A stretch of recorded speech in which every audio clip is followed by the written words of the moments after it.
Hello दोस्तों, मैं हूं आपकी दोस्त सुश्री और मैं आज फिर से लेकर आ गई हूं एक बहुत ही खूबसूरत और दिल को छू जाने वाली कहानी।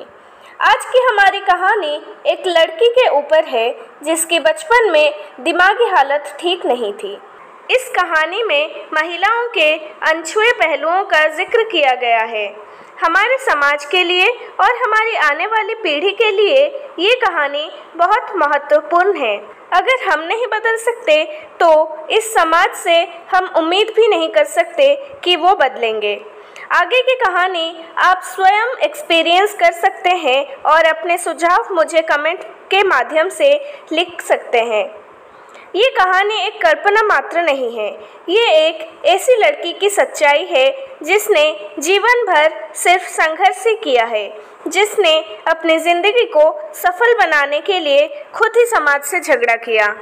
वो पागल लड़की। जबलपुर वो शहर है जहाँ पर उस लड़की का जन्म हुआ था। उसका नाम बड़े प्यार से पूजा रखा गया था, पर कोई नहीं जानता था वो लड़की अपनी किस्मत में क्या लेकर आई है। जब वो 2 साल की हुई तो कोई भी बात को समझा नहीं करती थी। उसकी माँ हर दिन उस लड़की में परिवर्तन देखा करती थी।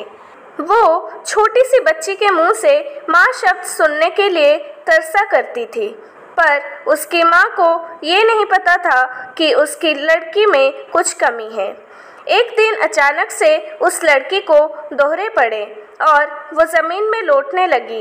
ये देखकर उसकी माँ घबरा गई और भागकर डॉक्टर के पास ले गई। डॉक्टर ने चेक किया पर उस लड़की की परेशानी को समझ नहीं पाया और दूसरे डॉक्टर के पास भेज दिया। इसी तरह उसकी माँ ने कई डॉक्टर के पास जाकर अपनी बेटी की इलाज कराने की कोशिश की, लेकिन कोई भी डॉक्टर ये बात नहीं समझ पाए कि बेटी को क्या हुआ है। वो लड़की बोल नहीं पाती थी, ना कुछ समझ पाती थी। माँ बड़ी परेशान हो गई थी।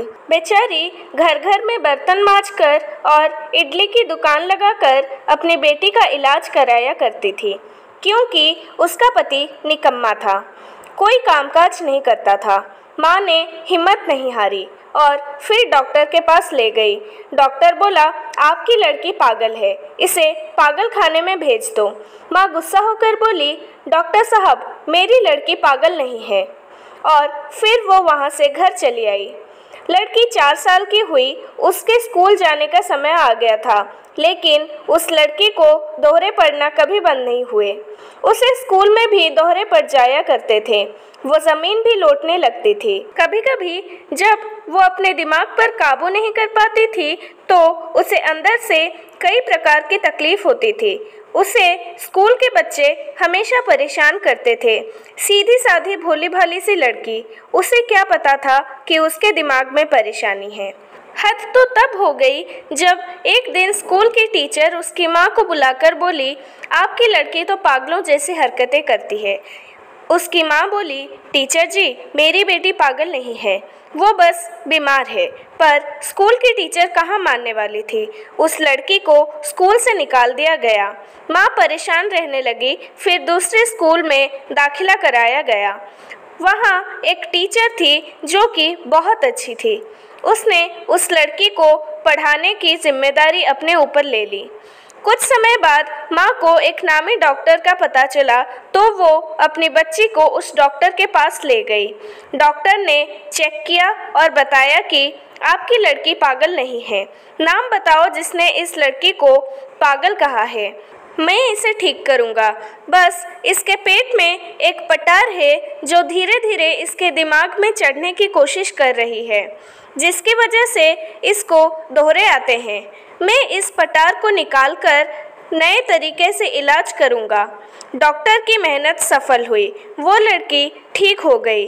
लेकिन डॉक्टर ने बताया ये लड़की अपने दिमाग से और अपनी उम्र से 2-3 साल पीछे चलेगी, पर ये ज़रूर पढ़ेगी और लिखेगी और बोलेगी भी। फिर स्कूल में टीचर की मेहनत रंग लाई। धीरे धीरे वो लड़की पढ़ने लिखने लगी। इस तरह उस लड़की ने अपने जीवन के कई उतार चढ़ाव देखे और बीए पास कर ली। लेकिन लड़की के भाई बहन उसके ठीक हो जाने पर भी उसे पागल बोलना नहीं छोड़ते थे। आसपास के मोहल्ले के कई लोग उसे पागल पागल कहकर बुलाया करते थे। वो लड़की हिम्मत नहीं हारी। जब वो पूरी तरह ठीक हो गई तो उसके बड़े भाई ने उसके ऊपर पहरा लगाना शुरू कर दिया। उसे बाहर खड़े भी नहीं होने देते थे और उसकी पढ़ाई लिखाई पर भी पाबंदी लगा दी गई। वो लड़की पढ़ना लिखना चाहती थी और आईपीएस ऑफिसर बनना चाहती थी, परंतु उसकी माँ और उसके भाई ने उसकी कोई इच्छा पूरी नहीं की और उसकी शादी करा दी। शादी होने के बाद भी उसके ससुराल में उसके सास ससुर ने उसे आगे पढ़ने लिखने नहीं दिया। घर की जिम्मेदारियों का बोझ उस पर डाल दिया गया। वो लड़की अपनी इच्छाओं को मारकर अंदर ही अंदर घुटती चली गई। उस समय टेलीफोन का ज़माना था, इसलिए वो चाहकर भी इंटरनेट में पढ़ाई नहीं कर पाती थी और जब मोबाइल का ज़माना आया तब तक उसकी पढ़ने लिखने की उम्र निकल चुकी थी। फिर भी उसने हिम्मत नहीं हारी। फिर आया फेसबुक। उसने उसके माध्यम से अपनी पहचान बनाने की ठानी। उसे कविता, शायरी और लेख लिखने का काफ़ी शौक था।